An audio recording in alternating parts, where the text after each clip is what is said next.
बिस्मिल्लाहिर्रहमानिर्रहीम। इब्तदा रब्बे करीम के इसमें अजीम से जो खालिक अर्ज़ समा है और मालिक शर्क़ व गर्ब।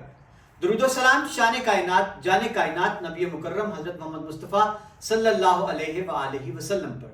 आमिर उस्मान आदिल अपने यूट्यूब चैनल और ऑफिशियल फेसबुक पेज पर पाकिस्तान और दुनिया भर में बसने वाले सफ़ीरान वतन को सलाम अर्ज़ करता है। जी नाज़रीन, सराय आलमगीर की बात करें, जहाँ हाउसिंग सोसाइटीज़ का एक तवील सिलसिला है जो जेहलम की जानिब दराज नज़र आता है, वहाँ मैदान जंग बन गया और फायरिंग और फिर आग लगा देने की वाक़यात रिपोर्ट हुए। और फिर नाज़रीन, अब मुकदमा जो है वो एक बड़ी शख्सियत पर दर्ज कर लिया गया है। ये बड़ी शख्सियत कौन है, आज की इस वीडियो में आपके सामने सूरत हाल रखे देते हैं।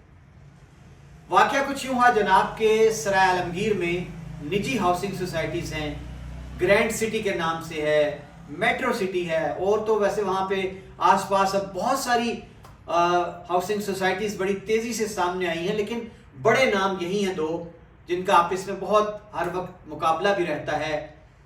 इससे पहले बड़ी इनकी दरीना रंजिश चली आ रही है और अब तो कब्ज़ा माफिया के नाम पर इनकी लड़ाइयाँ भी आए रोज़ होती रहती हैं। ग्रैंड सिटी के चीफ सिक्योरिटी इंचार्ज हैं आसिफ इकबाल। उन्होंने FIR दर्ज करवाई है। उनका ये कहना है कि 24 तारीख का ये वाक़या है। सुबह 6 बजे मेट्रो सिटी के गार्ड्स मुसल्ला होकर वो आ गए।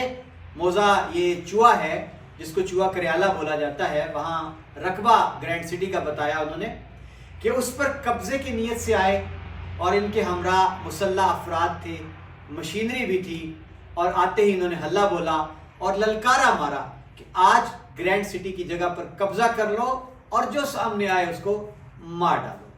इसके बाद जी इन्होंने फिर हमारे गार्ड्स को ज़दोकोब किया और अगवा करके डाले में भी डाल कर ले गए और वहाँ मोटरसाइकिल जो खड़ा था उसको पेट्रोल छिड़कर आग भी लगा दी। और नाज़रीन, इसके बाद जो चीफ सिक्योरिटी अफसर हैं ग्रैंड सिटी के आसिफ इकबाल, उनका FIR में ये मौक़िफ़ है कि ये सारा वक़ुआ जो किया है न्यू मेट्रो सिटी के गार्ड्स ने, ये इमा थी इसमें शामिल जी। मलिक बिलाल है गालबन उनका नाम, और CEO बताया गया है न्यू मेट्रो सिटी के। नाज़रीन, बात करें बिलाल और इमा पे जो नामजद हुए हैं इस मुकदमे में, ये पाकिस्तान की नामवर शख्सियत हैं प्रॉपर्टी की, जिनको मीडिया नाम नहीं लेता अदब से, प्रॉपर्टी टाइकून कहता है। बहरिया वाले मलिक मोहम्मद रियाज, ये उनके नवासे हैं जिन पर इमा का मुकदमा दर्ज किया गया है। और इस FIR में 25 से 30 नामालूम और 8 नामजद अफराद हैं न्यू मेट्रो सिटी के मुलाजमीन और गार्ड्स में। अब नाज़रीन, देखना यह है कि होगा क्या ये मुकदमा अमली मंतकी अंजाम को पहुंचेगा।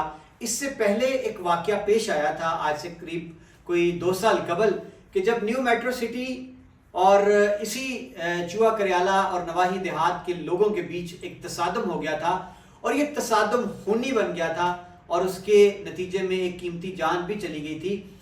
लेकिन उस वक्त भी मुकदमा न्यू मेट्रो सिटी के खिलाफ ही दर्ज हुआ था, लेकिन बाद में पता चला कि जो मकतूल था उसके भाई ने सुलह दे दी, या जो भी मुद्दई, भाई की बजाय किसी और को उस गांव से मुद्दई बनाया गया था, उन्होंने सुलह दे दी थी इस मुकदमे में। अब नाज़रीन, यहाँ काबिल ज़िक्र बात यह है कि ये जो पूरी बेल्ट है खारियाँ से, जब आप GT रोड पर जेहलम की जानिब जाते हैं तो सराय आलमगीर, ग्रैंड सिटी, उसके साथ न्यू मेट्रो सिटी और इनके अपोजिट अब बेतहाशा हाउसिंग कॉलोनियाँ जो हैं, हाउसिंग सोसाइटीज़ वो शुरू हो चुकी हैं जिनके बेशुमार नाम हैं। अंदर की बात कुछ यूँ है जनाब कि इंतज़ामिया जो है उसकी इसमें अरबों खरबों की दिहाड़ियाँ लगती हैं और फिर शेल्टर दिया जाता है। और नाज़रीन, यहाँ तक बात नहीं है महदूद, बल्कि गुजरात के जितने बड़े नामवर सियासतदान हैं उनकी सरपरस्ती लामहला किसी न किसी एक हाउसिंग सोसाइटी के साथ रहती है और फिर ये सारे मामला तय पाते हैं और रातों रात लोग करोड़पति हो जाते हैं। और भुगतना एक आम आदमी को पड़ता है, चाहे वो किसी भी इस हाउसिंग सोसाइटी का मुलाजिम हो, सिक्योरिटी गार्ड हो, या फिर नवाही देहात के वो बेचारे मजलूम मुतासरीन जो ये ववेला करते नजर आए कि हमारा रकबा जो है वो गन पॉइंट पर छीना जा रहा है। बहुत शुक्रिया नाज़रीन, ये था वक़ुआ जो पेश आया ग्रैंड सिटी में, उसका अहवाल। अपना ख्याल रखिएगा, इजाज़त दीजिए, अल्लाह हाफ़िज़।